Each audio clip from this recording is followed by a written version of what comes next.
Hello and welcome to Revsportz. I'm Gargi Raut, and today we're going to be talking about Usman Khwaja's retirement speech. We all know retirement speeches are usually, have a familiar rhythm.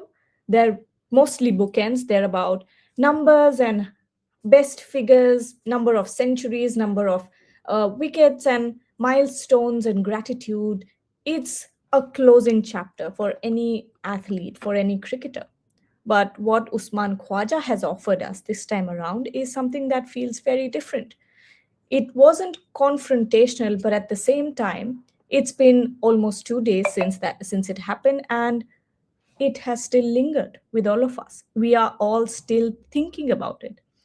Now, when Usman Khwaja sat down in that 50-minute press conference, the details, the cricketing details, were almost incidental throughout that speech. Yes, the timing matters. Yes, it matters what was said, but he will step away from international cricket at the end of the Ashes series with the New Year's Test at the Sydney Cricket Ground, bringing the curtain down.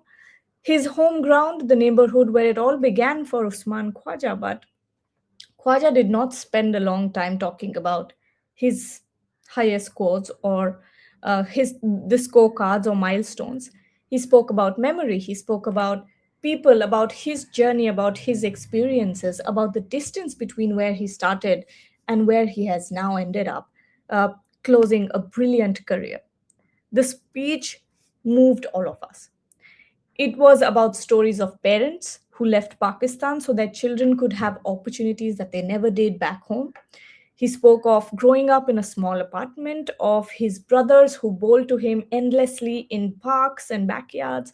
He spoke of his wife very lovingly, who carried the weight of having a husband with a cricketing career. He spoke about his children who brought perspective when the game sort of threatened to consume everything else in his life. And none of it felt rehearsed. It was an honest account of everything that happened. It felt like someone, was finally speaking out without needing to compress his life into sound bites. But as he went longer into his speech, it became clear that Khwaja and that speech was not just reflecting on his cricketing career that was on the field. He was explaining his journey.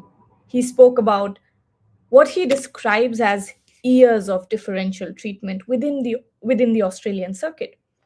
He spoke about a very important topic, which is racial stereotyping, about criticism that to him has always carried an extra edge.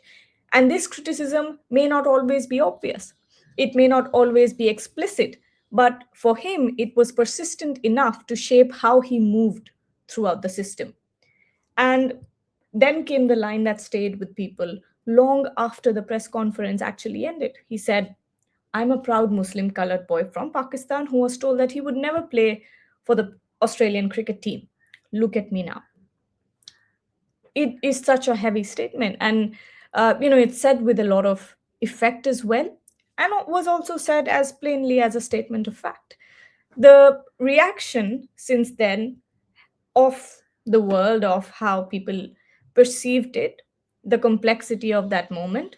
Australian captain Steve Smith was very measured when asked about it. He stayed away from any sort of interpretation of that speech. He spoke about instead, of course, it was the pre-match press conference. So he spoke about preparation, about consistency, about fairness, and Steve Smith also addressed the criticism that Khwaja has faced around preparation, particularly, the discussion about playing golf before a match.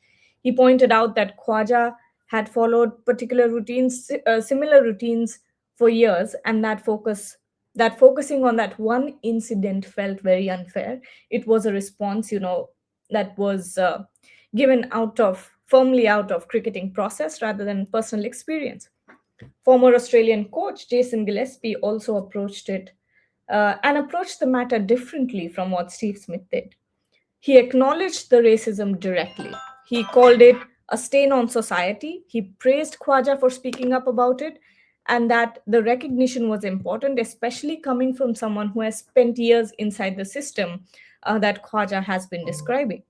At the same time, Gillespie also happened to, draw a boundary. He argued that questioning preparation and decision making is part of professional sport, that accountability comes with the territory, and that similar scrutiny has been widely applied during this Ashes series, including to the opposition, which is the England team. He also questioned the idea that Khwaja had been labeled lazy, saying that he hadn't seen that reflected in the media coverage. So, when we really think about it, when we think about Khwaja, what Steve Smith said, what Jason Gillespie has now said, none of these responses actually cancel each other out. They sit alongside each other, it's opinion. What Khwaja articulated was not a rejection of that scrutiny. It was an account of how scrutiny feels when it accumulates over a lifetime. Professional sport often insists on uniform standards. It is the same set of rules applied to a group of people, same questions asked, same expectations asked. But what if there's something that is not uniform? That is experience.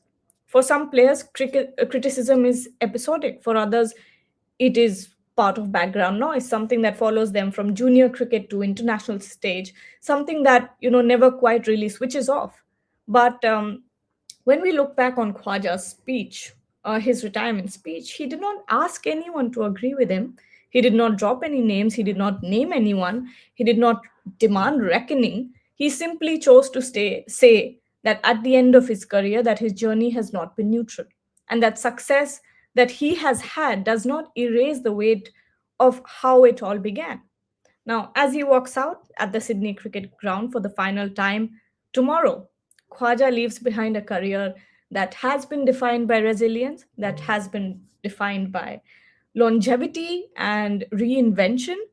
And he has also left behind now a reminder that careers are lived in full and not just in highlights. And sometimes the most revealing moments in an athlete's career isn't always a century or a series win or a match win, but rather the space that they choose to speak from when the game no longer needs anything from them.